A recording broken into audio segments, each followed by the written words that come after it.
सभी श्रोताओं को मेरा हार्दिक नमस्कार। ओम शांति। प्रेरणादायक कविताओं की श्रृंखला में एक नई कविता के साथ मैं आपके समक्ष उपस्थित हूँ। दोस्तों, मनुष्य एक सामाजिक प्राणी है और सामाजिक प्राणी होने के नाते समाज के प्रति उसके कुछ कर्तव्य भी हैं। यदि वह अपने कर्तव्यों का पूर्ण रीति से पालन करता है तो वह समाज के उत्थान में अपना महत्वपूर्ण योगदान दे सकता है।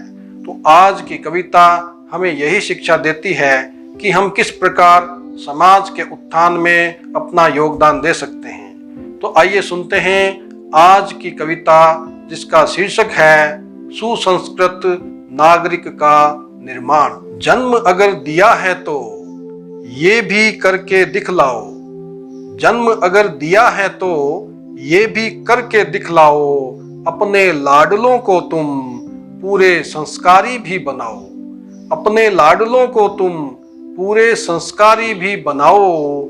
माँ बाप की हर आदत की बच्चे करते हैं नकल, माँ बाप की हर आदत की बच्चे करते हैं नकल, नहीं लगानी पड़ती बाल अवस्था में उन्हें अकल, नहीं लगानी पड़ती बाल अवस्था में उन्हें अकल। धीरे धीरे जब होता बच्चों की बुद्धि का विकास, धीरे धीरे जब होता बच्चों की बुद्धि का विकास, खोजते वो खुद अपनी कल्पनाओं का आकाश, खोजते वो खुद अपनी कल्पनाओं का आकाश। इसी समय पर उनके जीवन में वो मोड़ आता, इसी समय पर उनके जीवन में वो मोड़ आता। या तो बच्चा उड़ने लगता या वो फिसल जाता, या तो बच्चा उड़ने लगता या वो फिसल जाता।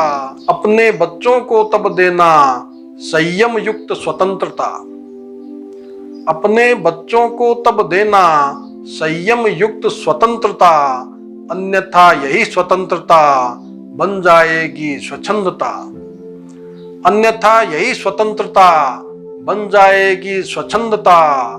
स्वच्छंदता पर अगर नियंत्रण नहीं रह पाएगा, स्वच्छंदता पर अगर नियंत्रण नहीं रह पाएगा, संस्कार बिगड़ने से बच्चा उद्दंड बनता जाएगा, संस्कार बिगड़ने से बच्चा उद्दंड बनता जाएगा। ऐसा उद्दंड बालक तो अभिशाप ही कहलाएगा, ऐसा उद्दंड बालक तो अभिशाप ही कहलाएगा। ना तुम्हारी सेवा करेगा ना देश के काम आएगा, ना तुम्हारी सेवा करेगा ना देश के काम आएगा।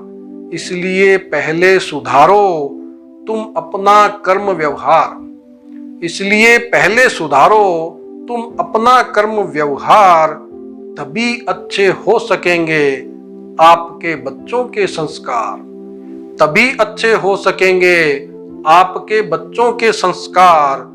गुणों का जितना सौंदर्य खुद में तुम जगाओगे, गुणों का जितना सौंदर्य खुद में तुम जगाओगे, अपने बच्चों को उतना ही संस्कारवान पाओगे, अपने बच्चों को उतना ही संस्कारवान पाओगे। अच्छे संस्कारों का सहारा बच्चों को देते जाओ, अच्छे संस्कारों का सहारा बच्चों को देते जाओ। भारत देश का उन्हें सुसंस्कृत नागरिक बनाओ, भारत देश का उन्हें सुसंस्कृत नागरिक बनाओ। तो साथियों, ये कविता हमें यही शिक्षा देती है कि यदि हम अपने बच्चों में अच्छे संस्कारों का बीजारोपण करना चाहते हैं तो सर्वप्रथम हमें अपने संस्कार संशोधित करने होंगे, बदलने होंगे, सुधारने होंगे। तभी हम अपने बच्चों में श्रेष्ठ संस्कार, दिव्य संस्कार, अच्छे संस्कार जागृत कर पाएंगे। तो मैं समझता हूँ कि ये कविता हम सबको जो प्रेरणा दे रही है उसे हम अपने जीवन में जरूर अपनाएंगे और आने वाली पीढ़ी को नए संस्कार देकर भारत के नवनिर्माण में अपना सहयोग करेंगे। इन्हीं शब्दों के साथ मैं आपसे विदाई लेता हूं और एक नई कविता के साथ फिर आपसे मुलाकात होगी। तब तक के लिए नमस्कार। ओम शांति।